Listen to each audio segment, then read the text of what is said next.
After that U.S. air raid that devastated Fordo and other nuclear facilities in Iran, you have to ask yourself, how far is Iran going to go? Apparently, no interest in surrendering at this point. The Israelis, the IDF, pounding several sites in and around Tehran today, blowing the doors off a prison that hold the political prisoners in Tehran that have been held there for years. Their families trying to get them out. I don't know what the success or failure of that is. The Republican Guard, its headquarters hit by Israel today. The report is hundreds dead, but that's unconfirmed at this point. We'll see how it plays out. Joining me now is Shahin Gobadi, a U.S. educated nuclear engineer, a member of the National Council of Resistance of Iran.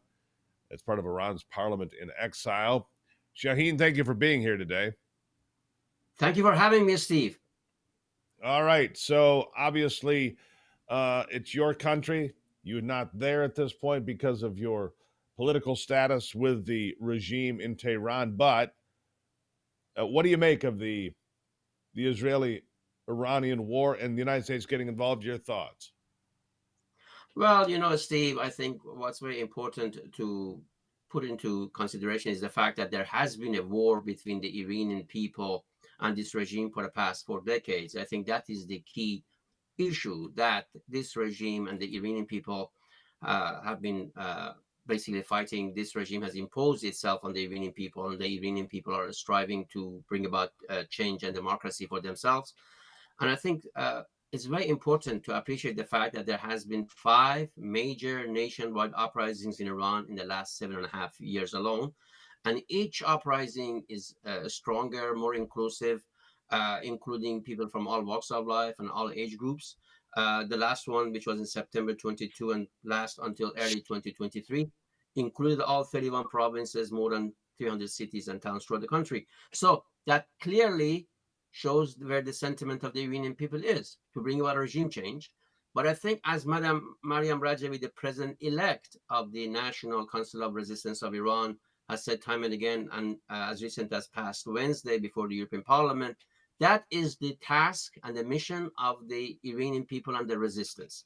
And to that effect, we have never sought and we will not seek funds from any foreign government, neither weapons or boots on the ground. And I think that's very important to realize that there is a viable alternative out there in the National Council of Resistance of Iran with a clear-cut program, the 10-point plan that Madame Rajavi has articulated, which, by the way, has garnered a lot of support internationally, including the support by the majority members of the U.S. House of Representatives in a bipartisan way.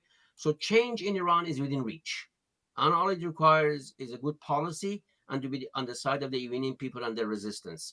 And I think the What chances of the regime to be overthrown has never been any better. I think that's true. It's the weakest point. It's been in 46 years since the revolution of 1979. I think this is the weakest point for the Iranian regime in Tehran. Meanwhile, as we speak, Iran's foreign minister is meeting with Vladimir Putin.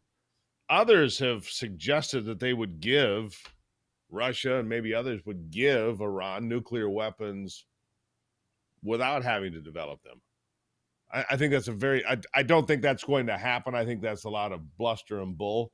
But why would Iran want nuclear weapons at this point? Because they just sustained a tremendous blow from the United States military.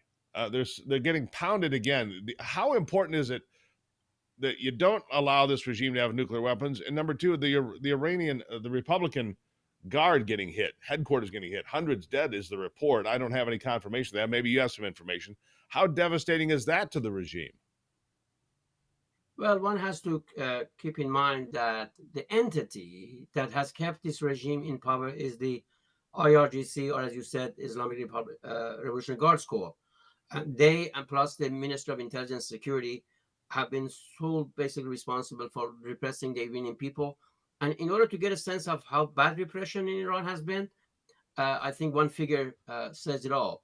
In the last 4 decades, 120,000 Iranians, men and women, as young as 13-year-old teenage girls and as old as 72-year-old grandmothers, have been executed by this regime. 120,000 of them.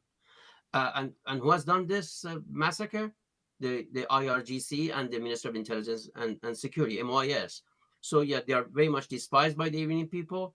And as I said, the Iranian people are very much striving to bring about a change to the Right. situation by regime change. And one has to keep in mind, Steve, that the ultimate solution for all the regime's nefarious conduct, driving to acquire nuclear weapons, supporting the proxy group and terrorists throughout the region, and repressing Iranian people, comes only when this regime is overthrown by the Iranian people for the Iranian people. That's the ultimate solution. Actually, Last question. 21 years ago, Yeah, real quickly. I've only got about a minute here, Shahin. I want to 21 get to years ago, sure, Madame Rajavi was at the European Parliament and she said, look, appeasement or foreign war are not the solution. There's a third option, and that is about regime change by the Iranian people. And now this is yeah. more tangible than ever before. All right, real quickly. Even prison, where the political prisoners are held, a violent place, a place that is notorious for torture, execution, and abysmal treatment. Looks like the front door was blown off this place today. I don't know what the situation is. Maybe you've got a little bit of information. We've only got about 30 seconds here. What can you tell me?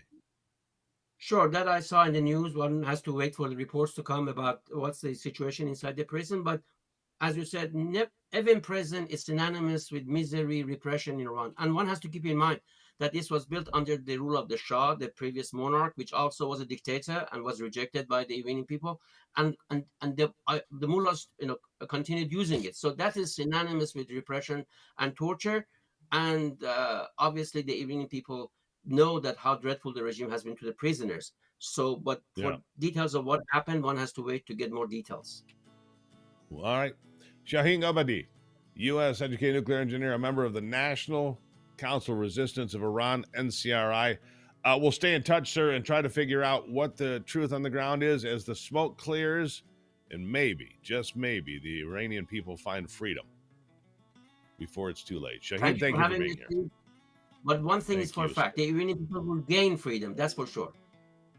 Absolutely. Thank you.